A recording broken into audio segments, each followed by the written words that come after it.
एक बार माता सरस्वती जी ने लक्ष्मी जी से कहा, मैं बहुत परेशान हो गई हूँ लक्ष्मी, मैं बहुत परेशान हो गई लक्ष्मी। लक्ष्मी जी ने सरस्वती जी से पूछा, क्यों परेशान हो गई सरस्वती, बात क्या है? परेशान होने का केवल कारण इतना सा है कि मेरा काम है गायन करना, मेरा काम है जनमानस में जिसने बहुत अच्छा काम किया होता है उसका गायन करना, देवता में उसका व्याख्यान वर्णन करना। मैं इसलिए परेशान हो गई हूं कि 33 कोटि देवी देवता में केवल एक देवता ऐसे हैं, देवाधिदेव महादेव, जो बिना सोचे समझे दान करते रहते हैं, बिना सोचे समझे पुण्य करते रहते हैं, बिना सोचे समझे दान करते रहते हैं, कुछ सोचते ही नहीं, उन्होंने उठाया और दे दिया। इनके दान का मैं व्याख्यान करते करते, इनके दान का वर्णन करते करते, इनके दान का गुणगान करते करते, इनके दान का महत्व कहते कहते कहते कहते मेरा मुख थक गया है। अब मैं करूं तो करूं क्या? इतने में लक्ष्मी जी बोली, जितनी तू परेशान है उससे दुगनी मैं परेशान हूं। अब लक्ष्मी जी ने जैसे कहा कि मैं परेशान, तो सरस्वती जी ने पूछा कि तू क्यों परेशान है? अरे भोलेनाथ जी का क्या है, कहीं पर भी चले जाते हैं, किसी को भी देख लेते हैं, एक लोटा कोई पानी चढ़ाते दिखता है, तुरंत खड़े होकर कह देते हैं, जा तेरे पास में संपदा की कभी कमी नहीं होगी। अब वो तो कह के आ जाते हैं, लक्ष्मी जी कर रही, इतनी ड्यूटी बढ़ गई, इतनी ड्यूटी बढ़ गई कि मुझे दौड़ दौड़ कर उनके यहाँ संपदा देने जाना पड़ता। अब मैं भी परेशान हूं। अब ये दोनों परेशान होकर ब्रह्मा जी के पास गए। अब ब्रह्मदेव से कहा, प्रभु, इतने में सरस्वती जी बोली, स्वामी स्वामी स्वामी। स्वामी जी ने कहा, क्या बात है? ब्रह्मदेव बोले, तुम दोनों आज मेरे पास किस लिए आई हो? सरस्वती जी बोली, मैं बहुत परेशान हो गई। लक्ष्मी जी बोली, मैं भी परेशान हो गई। सरस्वती जी बोली, क्यों परेशान हो गई? तो कहा कि शंकर जी का गुणगान गाते गाते, गुणगान गाते गाते, अब कोई आप एक माता ने कल पत्र लिखा था, उस पत्र में लिखा था कि अगर मैं पूरी जिंदगी शंकर का गुण, आपने वो बड़ा पत्र देखा था ना, उस पत्र में लिखा था कि अगर मैं पूरी जिंदगी शिव का गुणगान गाती रहूं कि शंकर जी ने क्या क्या दिया है तो वर्णन नहीं कर सकती। जब इंसान की यह हालत है तो देवताओं की क्या हालत होगी? तो सरस्वती जी ने कहा, मैं गुणगान कर करके थक गई। लक्ष्मी जी करी, मैं दे दे के थक गया। इसलिए ब्रह्मा जी तुरंत उठकर बोले, तुम दोनों से ज्यादा मैं परेशान, तुम दोनों से ज्यादा मैं परेशान हूं। तो इतने में तुरंत लक्ष्मी और सरस्वती जी ने पूछा, तुम कैसे परेशान हो? ब्रह्मा जी बोले, मैंने किसी के भाग्य में लिख दिया कि ये जिंदगी भर ठोकर खाएगा, ये जिंदगी भर रोएगा, ये जिंदगी भर तकलीफ भोगेगा, इसको ये रोग आएगा, इस रोग में ये बीमार होकर समाप्त हो जाएगा। मैंने इसके भाग्य में इतना इतना लिखा, और वो एक लोटा पानी लेके शंकर जी के मंदिर पहुंच गया और शंकर जी ने उसका भाग्य बदल दिया। तो मेरी लिखनी को भी भाग्य को बदल दे रहा है। ये कलयुग में हो क्या रहा है समझ में नहीं आ रहा। ब्रह्मा कह रहे हैं कि मेरी लेखनी को पलट दे रहा है, वो महादेव से मैं भी परेशान हो गया। तीनों मिलकर पार्वती जी के पास पहुंच गए। माता पार्वती जी बैठी थी, तब साधना में मिलीन थी। अब तीनों बैठकर भगवान पार्वती जी के पास पहुंचे। माता पार्वती जी ने पूछा, ब्रह्मा, लक्ष्मी, सरस्वती, आज कैसे आना हुआ? सरस्वती जी बोली, हम बड़े परेशान हो गए, तुम्हारे पति तब पुण्य कर रहे, तब पुण्य कर रहे, इतना दान कर रहे कि हम बोल बोल के थके जा रहे। लक्ष्मी जी दे दे के थकी जा रही है। अच्छा, और ब्रह्मा जी तुम कैसे आए? ब्रह्मा जी बोले, मैंने ललाट पर लिखा था कि ये दुख भोगेगा, तकलीफ भोगेगा, कष्ट भोगेगा, इसकी किस्मत में कभी मकान नहीं रहेगा, इसकी किस्मत में कभी जमीन नहीं रहेगी, इसकी किस्मत में संतान नहीं रहेगी, इसकी किस्मत में ऐसा रहेगा। मैंने कितना कितना लिखा था, पर वो लोटा भर के शंकर जी को जल चढ़ाता है और देवाधिदेव महादेव प्रसन्न होकर उनके भाग्य को बदल देते हैं। हम तीनों परेशान हो गए, इसलिए हम अपनी नौकरी छोड़ने के लिए आए हैं। हमें अब यहाँ सर्विस करना ही नहीं, जब हमारी चले ही नहीं तो हम करके करेंगे क्या? पार्वती मैया आप कुछ कहो। पार्वती जी बोली, मेरा पति मेरे कहने में कभी नहीं चलता, मेरे कहने में चले ही नहीं तो मैं बोलूं क्या उसको? वो मेरे कहने में चलते तो मैं कह देती।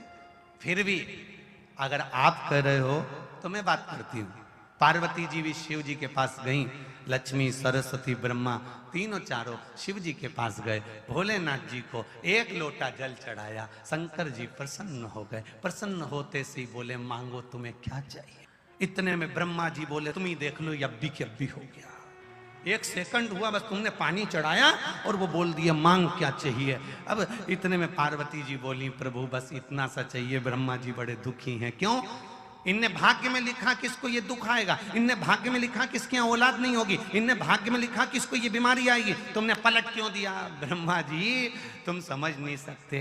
चक्कर ये है कि मेरे पास कोई आता है, मेरा नाम ओघड़ दानी है। ओघड़ दानी का मतलब होता है जो कुछ सोचे समझे बिना दे दे, ओघड़ दानी है मेरा नाम। तो ब्रह्मा जी बोले तो तुम्हारे पास जो हो वो दो ना। शंकर जी बोले मेरे पास जितना था मैंने सब लुटा दिया, बस केवल डमरू बचा है, केवल अकेला डमरू और गले में सांप, त्रिशूल। और कोई भी अभी तक मंदिर में आया उसने आज तक नहीं किया कि तुम्हारा सांप दे दो। बोलो रे नोएडा वाले, तुमने कभी कहा हो जाकर कि तुम्हारा सांप दे दो, या तुमने कहा हो तुम्हारा डमरू दे दो या त्रिशूल? ना ना ना, आज तक कोई मंदिर में आके बोला ही नहीं कि तुम ये दे दो। जो भी आता है अच्छी चीजें मांगता है। तो शिव जी बोले मेरे पास जो था मैंने सब दान कर दिया। मैं तो खुद शमशान में रहता हूँ, वहां पर कुछ भी नहीं रहता, और गुफा के अंदर रहता हूँ, वहां भी कुछ नहीं रहता। इसलिए तो फिर तुम ये बोलना बंद कर दो। शंकर भगवान बोले मैं बोलता हूँ, तुम देने जाते ही काहे को? कौन ने कहा कि तुम जाओ? अरे प्रभु तुम तो कहकर चले जाते हो कि जा, तेरे घर में संपदा की कमी नहीं होगी। अगर लक्ष्मी जी नहीं जाती है तो नारायण रुष्ट होकर बैठ जाते हैं और कहते हैं तूने मेरे शिव का कहना नहीं माना, आज से मैं तेरा मुख नहीं देखूंगा। इसलिए लक्ष्मी को दौड़ना पड़ता है। देवता भाग्य बना सकते हैं, देवता तुम्हारा भाग्य लिख सकते हैं, देवता भाग्य का लिखा तुम्हारे सम्मुख में ला सकते हैं। केवल भाग्य को बदल सकता है तो वो देवाधिदेव महादेव बदल सकता है। जो रावण को लंका दे सकता है, बाणासुर को हस्त दे सकता है, भस्मासुर को भस्म करने का आशीर्वाद दे सकता है, और एक चोर को कुबेर बना सकता है, वो कोई साधारण नहीं हो सकता है। एक चोटे को जो चोरी करने शंकर के मंदिर गया है उसको कुबेर बना दिया। तुम एक लोटा जल लेकर शिव जी के मंदिर में जाते हो, विचार करिएगा, आपको लगता होगा एक लोटे जल से कुछ नहीं होता होगा। फालतू की बात, फालतू की बात। जो तुमको ज्ञान दे कि लोटा भर के पानी चढ़ाने से कुछ नहीं होता, लोटा भर के जल चढ़ाने से कुछ नहीं होता, जो तुमको ज्ञान दे तुम उससे कह देना तूने चढ़ा के देखा क्या? 2-3 महीने तू मंदिर गया क्या? दिल से चढ़ाया क्या? अगर तू मंदिर तक नहीं गया तो हमको ज्ञान देने वाला भी तू नहीं है। हमारी मर्जी, मैं चाहे जो करूं मेरी, मैं चाहे मंदिर जाऊं, मैं चाहे झाड़ू लगाऊं, मैं चाहे जल चढ़ाऊं, मैं चाहे पत्ती चढ़ाऊं, मेरी। ना तो मैंने तुझसे पूछा क्या है? श्री शिवाय नमस्तुभ्यम, श्री शिवाय नमस्तुभ्यम। क्या है? क्या है? ये तो विद्येश्वर संहिता में लिखा है श्री शिवाय नमस्तुभ्यम। शिव महापुराण के विद्येश्वर संहिता में लिख दिया श्री शिवाय नमस्तुभ्यम। ये तो भगवान शंकर को नमन करना लिखा है कि श्री शिवाय, बोलो बोलो जम के, शिवाय न, ये तो शिव जी को नमन करना लिखा है। ये तो मंत्र है ही नहीं, फिर संसार के लोग इसको क्यों जप रहे हैं? तो उनसे कह दो, तो हम ये कहकर थोड़ी ना जप रहे कि मंत्र है, हम तो श्री शिवाय नमस्तुभ्यम। क्या होगा जपने से? शिव महापुराण की कथा कहती है, विद्येश्वर संहिता कहती है, जिसके मुख से श्री शिवाय नमस्तुभ्यम मंत्र निकलता है, जाप निकलता है, शब्द निकलता है, हजारों पाप भस्म होते हैं। और उसके मुख का दर्शन अगर कोई कर लेता है तो अश्वमेध यज्ञ का पुण्य आ जाता है। केवल मुख का दर्शन कर लेने से, श्री शिवाय नमस्तुभ्यम बोलने वाले का मुख का दर्शन कर लेने से एक आनंद। इसलिए आपसे कहा था किसी शिवालय में जाएं, जल चढ़ाने के लिए जाएं, आपको डरना नहीं है। जल चढ़ाते समय आपके मुख से आवाज निकलना चाहिए, श्री शिवाय।